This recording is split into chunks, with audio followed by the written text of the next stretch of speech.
അമേരിക്കയുടെയും ബ്രിട്ടന്റെയും ഒത്താശയോടെ ഫലസ്തീനിലെ 10 ലക്ഷത്തോളം അറബികളെ കൂട്ടക്കുരുതി കൊടുക്കുകയും സ്വന്തം രാജ്യമാണെന്നും സ്വന്തം പ്രദേശമാണെന്നും പറഞ്ഞ് വിലക്ക് വാങ്ങുകയും നിരവധി പിഞ്ചു പൈതങ്ങളെ അരുംകൊല ചെയ്യുകയും ചെയ്യുന്നത് നമ്മൾ മുഴുവനും നവമാധ്യമങ്ങളിലൂടെ കണ്ടവരാണ്.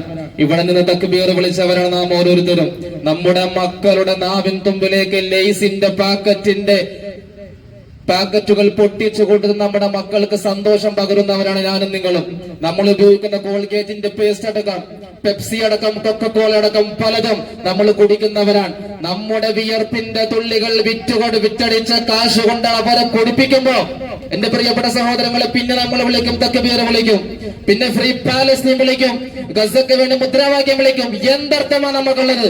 നിർത്തണമെന്ന് മുതലേ കുന്നകരന്റെ പ്രിയപ്പെട്ട കച്ചവടക്കാരെ, സഹോദരങ്ങളെ, പ്രിയപ്പെട്ട കൂട്ടുകാരെ, എന്നോടാരും പരിഭവം പ്രകടിപ്പിക്കരുത്. കാരണം മനുഷ്യക്കുരുതിക്ക് കൂട്ടു നിൽക്കുന്നവരായി നാളെ റബ്ബിന്റെ മുന്നിൽ ചെല്ലുമ്പോൾ നമ്മൾ മാറാൻ പാടില്ല. നമ്മുടെ മക്കൾക്ക് കൊടുക്കുന്ന ഓരോ ഇസ്രായേലിന്റെ പ്രൊഡക്റ്റും ക്യാച്ചർ പില്ലർ അടക്കമുള്ള ഇൻസ്ട്രുമെന്റ്സും മുഴുവനും നമ്മൾ നിർത്തലാക്കുക കൂടി ഇതിന്റെ ഭാഗമായി നമ്മൾ പാലിക്കേണ്ടതുണ്ട്. നമ്മുടെ മക്കളുടെ വായിലേക്ക് വെച്ചുകൊടുക്കുന്ന നെസ്ലെ, കാൻബറി, ഡയറി മിൽക്ക് അടക്കമുള്ള മിഠായികൾ, എന്റെ പ്രിയപ്പെട്ട മക്കളെ, ഗസയിലെ പിടഞ്ഞു വീഴുന്ന കുഞ്ഞുങ്ങളുടെ ചോരകളാണ് സ്പ്രൈറ്റിന്റെ കുപ്പിയായി നമ്മുടെ മുന്നിലേക്ക് വരുന്നത്. നമ്മളാണ് അവരെ വളർത്തുന്നത്.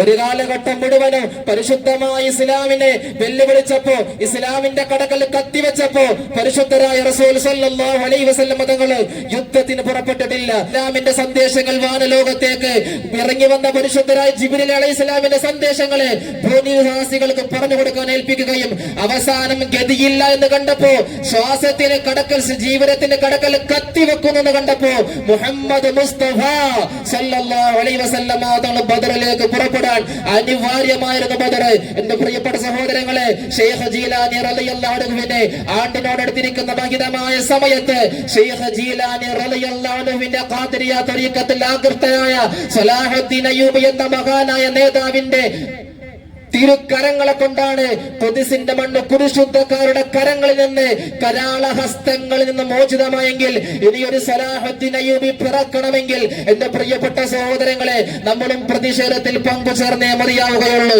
നമ്മുടെ മക്കളെ പോലെയുള്ള പിഞ്ചു പൈതങ്ങളാണ് അവിടെ ഖബറടക്കപ്പെടുന്നത്. കഴിഞ്ഞ സെപ്റ്റംബർ 13 ജനിച്ച ചോര പൈതൽ, ഒരു കുഞ്ഞെന്ന് പറഞ്ഞാൽ എത്രത്തോളം ഉണ്ടാകും? ഒരു പിഞ്ചു പൈതൽ. നിങ്ങൾക്ക് മക്കളുള്ളവരല്ലേ? 13-ാം തീയതി പ്രസവിക്കപ്പെട്ട കുഞ്ഞിനെ ഖബറടക്കിയത് 14-ാം തീയതി. പെൺകുഞ്ഞാണെന്നറിഞ്ഞതിന്റെ പേരുക്കുള്ളിൽ കുടിച്ചു മൂടിയതല്ല, അഭിമാനം ഭയന്ന് കുടിച്ചു മൂടിയതല്ല. ജീവിക്കാൻ അനുവാദം കൊടുക്കാതെ ചെറുമക്കളുടെ തലപൊട്ടി ചോര വരുമ്പോ അവരുടെ ഹൃദയാന്തരങ്ങളെ, കുഞ്ഞു ഹൃദയങ്ങളെ പുള്ളച്ചുകൊണ്ട് തകർത്തെറിയുമ്പോ മരുന്ന് വെക്കാൻ പോലും മാതുരാലയങ്ങൾ ബാക്കി വെക്കാതെ ഗസയിലെ കുഞ്ഞുങ്ങളെ കൊന്നെടുക്കുമ്പോ